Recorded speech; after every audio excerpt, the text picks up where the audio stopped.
Somebody's saying, in essence, no fair, I didn't get my turn being observed. Like with observations, no one wants to be observed. So whenever we come to a school, we tell the school, like, this is what you want to email them ahead of time, and then just like, we're doing trust-based observations. We think you're going to love it, and usually the word trust does enough.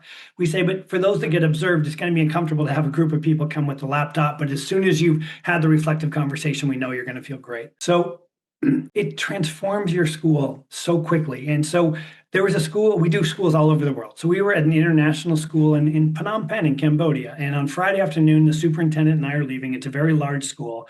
As we're walking out, because you can only practice with so many teachers over the course of the week, at 3 different times we come across 3 different teachers, and they all said almost the same thing, and they all had the same sort of wistful tone. And they all said something along the lines of, "Oh, I thought you were going to observe me." So, like, think about that. Somebody saying, in essence, no fair, I didn't get my turn being observed. Like, with observations, no one wants to be observed. Yeah. And how does that happen? Because teachers are gossips. So as soon as the first people finish, everyone starts saying, "What was it like? What was it like?" And they're like, "It was great. They asked me what I thought, and they told me all Yeah. these things that I was great at." And so that's one story.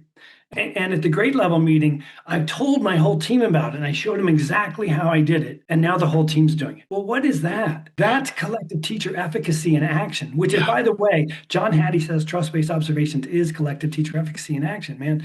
That is growth. Yeah. And to me, this is where we really pour gasoline on a fire, is when we can then have those collaborative structures within the school where people can be sharing and learning with each other. And all of a sudden, it doesn't mean that as a leader, I have to build instruction one classroom at a time. Of course, I'm doing this through the process, but then they're networking and connecting, and things are just going to exactly what you're sharing. This teacher sharing this strategy with the rest of their team, and when that's just a regular cadence in a school, powerful, powerful stuff.